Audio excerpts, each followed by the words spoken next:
Good afternoon, everybody. Nicholas Morgan here for EDLEA, Strategies for Educational Change. And what I chose for my individual project is a facility change that we are undergoing at Seitz Elementary. After a couple of years of battling some traffic issues and safety concerns, we were able to have our business department work with Fort Riley and our teaching and learning department at USD 475 to build a new parking lot for our students that are car riders during either arrival or dismissal. So to start with, we definitely communicated an assessment of the need to change the way we were doing our arrival and dismissal at Seitz to Mr. Bill Clark, our Director of Business Operations. Seitz Elementary is a certified Silver LEED school, which means it is a very eco and environmentally friendly school. Because of this, the design and layout of the school causes us to be a walking school. We have about 685 students K through 5, and only about 40 of them ride a SAS bus, which is SAS is a before and after school program on Fort Riley. And then we have about 10 to 15 students ride an ESS bus. So that leaves about 625 students to supposedly walk to and from school each day. And as you all know, the weather in Kansas isn't always conducive to walking to school, especially for our military families who have a parent deployed and they have a third grader, a kindergartner, a toddler, and a baby. Walking to school in sub-zero temperatures is just not manageable for them, so we end up with hundreds of students riding to school with their mom or dad in our car rider line.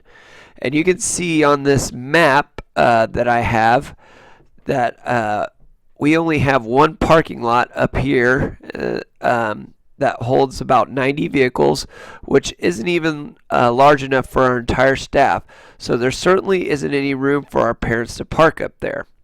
Along with that, you can see on our property map that there isn't exactly an area designed for this many vehicles to drop off students, causing serious congestion out here on Rifle Range Road, where I'm hovering my mouse right now, during our arrival and dismissal times each day, and even more so if the weather conditions aren't perfect. And to compound this problem, the only place Fort Riley would allow USD 475 to build the new Fort Riley Elementary is in our own backyard, about a quarter of a mile away on this same road. So now there will be well over 1,000 K through 5 students in about a half a mile radius. It is going to make the traffic nightmare even worse. So the Fort Riley Elementary School is going to approximately be over here where my mouse is on the map. Going back, as you can see, the needs, we had a safety concern for students, traffic issues on Rifle Range Road, and the new Fort Riley Elementary coming in a quarter of a mile away. The first procedure we used to complete the project was to switch up our dismissal plan from the way it was designed during our first year to how we administered this in our second year. We moved the car rider line to the back of the building and our two buses to the front. This really didn't solve anything. We were just able to alleviate some of the traffic issues on Rifle Range Road because some of the cars lined up along this roadway here along the side of the school where you can see those dotted lines. Those were lined up with cars rather than being out here on Rifle Range Road. But it really didn't do a whole lot of good. We continued to communicate the issues and frustrations our parents were having to the district because of the traffic congestions. We were counting up to 50 and 60 students tardy each day because they were caught in traffic, and this did not sit well with our parents at all. And we very informally analyze the stakeholders' needs, like described in the Leading Change Handbook, but not nearly down to that detail. We just kind of looked at what we were hearing from them, listening to them, trying to put ourselves in their shoes and in their perspective to see what they were going through with the traffic headache and the congestion and having to wait in line and things like that. The next procedure we followed is having, I think I got a little ahead of myself, sorry. The next procedure we followed was having our district personnel and Fort Riley personnel both come out and observe the arrival and dismissal situation. We brainstormed some possible ideas and attempted to put different signs up. We had the military police come out and try to direct traffic, and then we communicated the arrival dismissal procedures differently to our stakeholders through newsletters, through the Fort Riley news channel on TV. We put it up on Facebook, on our website. We try to send out text alerts, but none of this seemed to work, communicating the ways to try to alleviate this issue and having them pull up. Excuse me.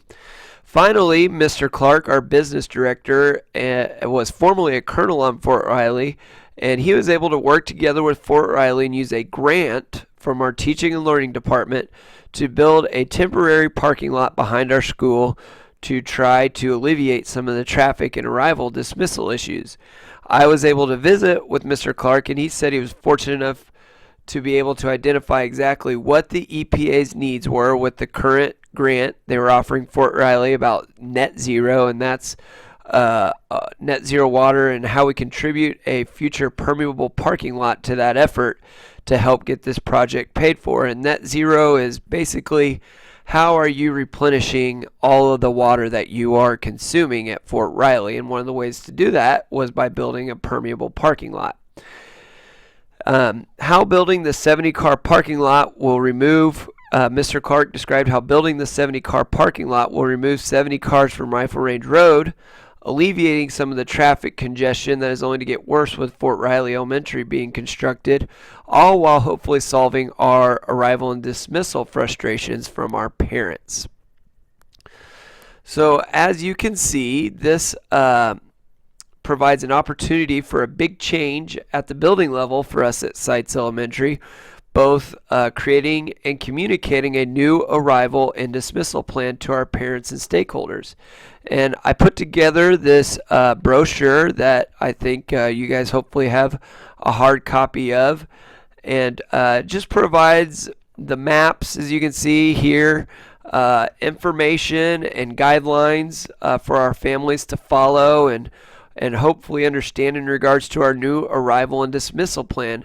And we tried to highlight our continued effort as safety for each and every student throughout this arrival and dismissal process. We also have a new change in our actual school start and ending time, so we are using this brochure as another hub to communicate those changes to our parents, along with the change of our breakfast times being affected by the different school start and ending times.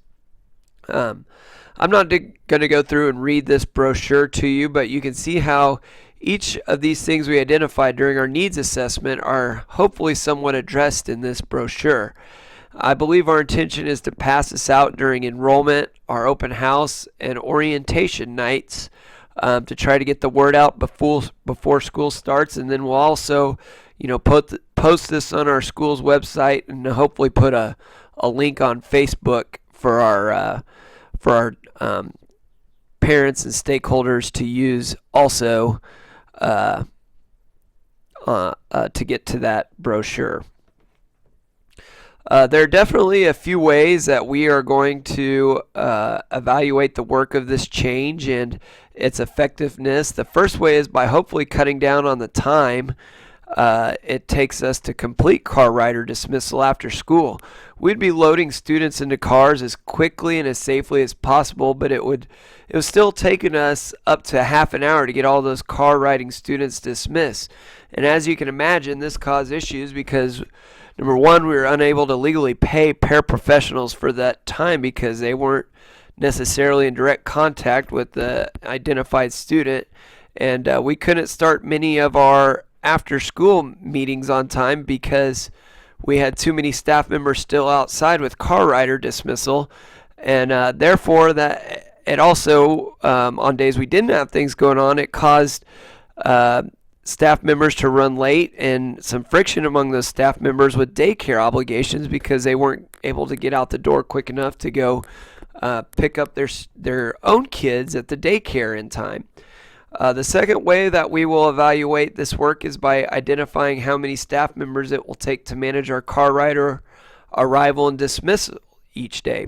Last year, it took approximately 15 classified and certified staff members to supervise the students, communicate which students need to be loaded up, and actually help the students get into their cars on a daily basis. That's a lot of manpower just for one thing like car rider dismissal.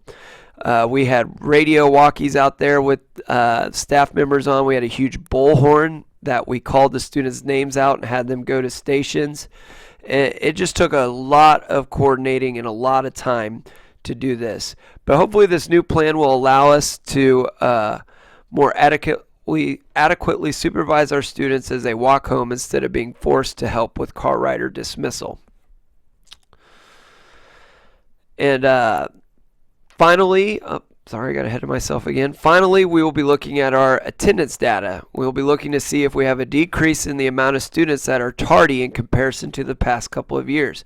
This will hopefully also go hand in hand with the decrease in the number of parent complaints we get about the traffic and their students being counted tardy because of the lack of traffic flow. So some of the course objectives I think this project definitely aligns with are identifying factors associated with the initiation, implementation, and continuation of organizational change, and describing the meaning of change from a variety of perspectives. In this case, the parent, the student, teachers, administrators, consultants, and governments, and Fort Riley, and provide suggestions for more effective participation. I especially think this is true because this definitely affects us at Seitz, but more so, it takes on the Fort Riley perspective with the traffic issue, the district level perspective with things to learn from when building the new Fort Riley Elementary, and the net zero grant that is used to help pay for our permeable parking lot. The arrival and dismissal building level perspective, and most of all, we are doing this for our stakeholders more than anyone, because that seems to be who this is affecting more than anyone, is those parents waiting in line for so long and to pick up their students. Excuse me. The biggest thing I learned from this project is what Mr. Clark informed me about this entire facility change. He said you can't be afraid to take risks when it comes to changing something, and he explained that there's always going to be a lot of uncertainty and apprehension, but you just have to be willing to give something a try and do your best to prepare that change for success. He also expressed the importance of communicating with so many different entities throughout this. He had to communicate with Fort Riley, the Teaching and Learning Department, the EPA, and of course the Seitz building administrators.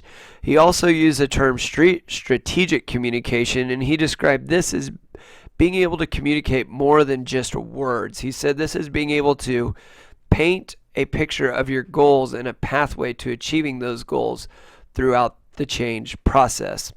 And then finally, Mr. Clark described the importance of forming partnerships with each one of these entities. He said you can't look at it from a perspective of what you personally want. He said, but you have to look from a perspective of what each entire entity wants throughout the change process. I thought our conversation was very valuable because he really enlightened me on how this looked from the district perspective and not just the Seitz building perspective that I'd been viewing the problem from for the past couple of years. As far as who may benefit from this, I think Fort Riley will definitely benefit by getting some of the cars off of Rifle Range Road during the traffic times. Our students will benefit because they are going to be tracking a lot of data from the EPA Net Zero Water Grant with our permeable parking lot. And we as a staff will definitely benefit because it will hopefully both cut down on our dismissal time and cut down on the number of staff members we will have to have outside contributing to our arrival and dismissal. The big wild card will be our parents and stakeholders, and some of them will definitely be happy that they don't have to wait in line anymore and their students won't be counted tardy like they were before. However, we will have some parents that will be frustrated because they're going to be forced to have to get out of their car and walk up and pick up the student from their assigned door rather than having the curbside service. But I think with enough early wins as described in the Leading Change Handbook, we can make this manageable for our parents.